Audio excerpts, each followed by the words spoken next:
The year was 1984, and the Soviet Union, a land steeped in secrecy and control, held a darkness that few dared to acknowledge. In the quiet anonymity of its towns and cities, a predator stalked. A man known only as Anatoly Slivkos, a man whose name, whispered in hushed tones, would become synonymous with terror and the chilling reality that evil could lurk beneath the veneer of normalcy. This is the story of his crimes, a narrative pieced together from fragmented evidence, whispered accounts, and the lingering shadows of unsolved mysteries. Our story begins with a 17-year-old girl, a life brimming with the potential of youth, unknowingly caught in the crosshairs of a nightmare. Her name, lost to the official records that sought to sanitize this grim chapter, remains a poignant symbol of lost innocence. She lived in a modest apartment, perhaps in a Khrushchev-era block of flats, the kind that dotted the Soviet landscape, characterized by their utilitarian design and shared courtyards. These apartment blocks, often constructed from prefabricated concrete panels, were a ubiquitous feature of urban Soviet life, designed for rapid mass housing but offering little in the way of personal space or architectural beauty. Her days were filled with the drudgery of work, likely in a factory or a state-run enterprise, a common experience for young women of her era. The hum of machinery, the smell of oil and metal, the repetitive tasks, these were the backdrop to her existence. Yet, despite the hardships, there was a spark within her, a desire for something more, something that perhaps she felt the stifling Soviet system couldn't offer. On a fateful night, she penned a suicide note, a desperate cry for help etched onto paper. This act of profound vulnerability, a signal of immense distress, became a tragic prologue to an even more harrowing event. The ink on the note, a testament to her internal turmoil, would soon be overshadowed by the stark reality of external terror. As the sun began to dip below the horizon, casting long, ominous shadows across the familiar streets of her town streets that likely boasted drab facades, communal washing lines strung between buildings, and the ubiquitous scent of coal smoke, she was on her way home from work, a routine journey that would become a final, terrifying one. The air, often heavy with industrial emissions, would have carried the sounds of children playing in courtyards and the distant rumble of public transport. That night, on her journey home, she vanished, abducted, taken from the life she knew, her future stolen in an instant. The world, once vibrant and full of possibilities, closed in around her.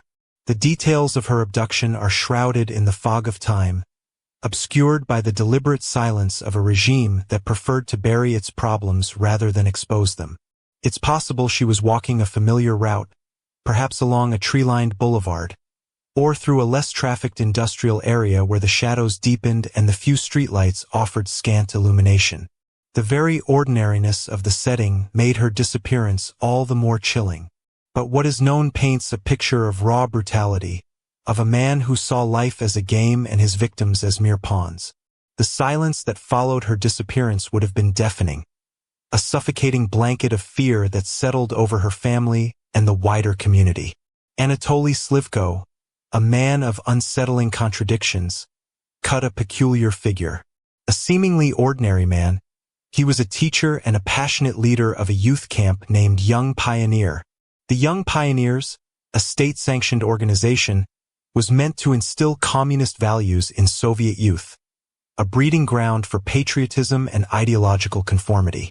Its red scarves and patriotic songs were meant to foster a sense of collective identity and loyalty to the state.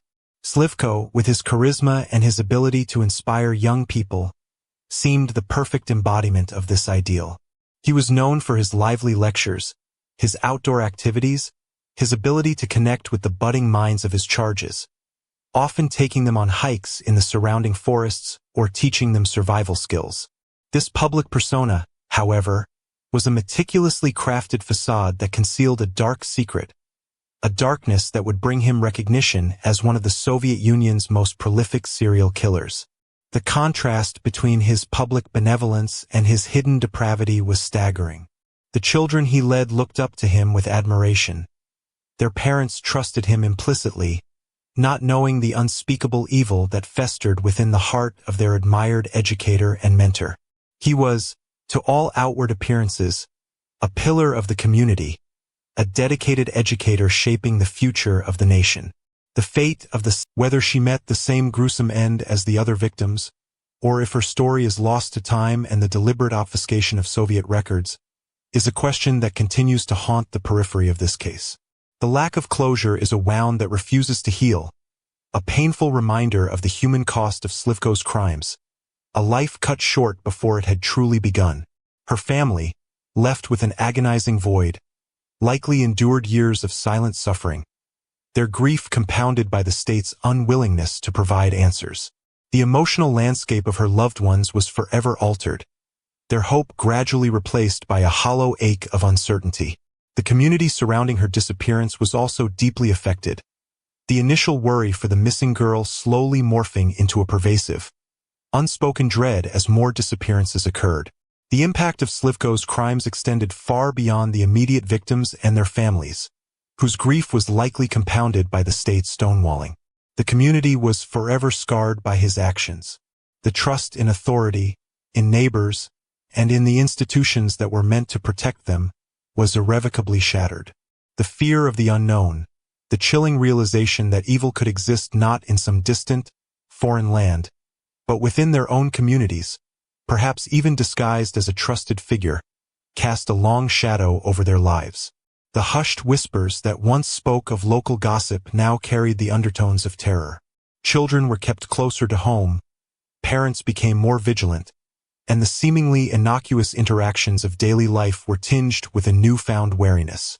The echoes of the past still linger in the quiet streets, in the hushed whispers, and in the unspoken memories that are passed down through generations, a somber inheritance of a dark chapter. The very fabric of trust, so vital for a cohesive society, had been torn asunder. The story of Anatoly Slivko is a chilling reminder of the darkness that can reside within the human heart, capable of masking itself behind the most respectable of veneers. His crimes, cloaked in the shadows of a secretive regime, have left a legacy of unanswered questions and enduring pain.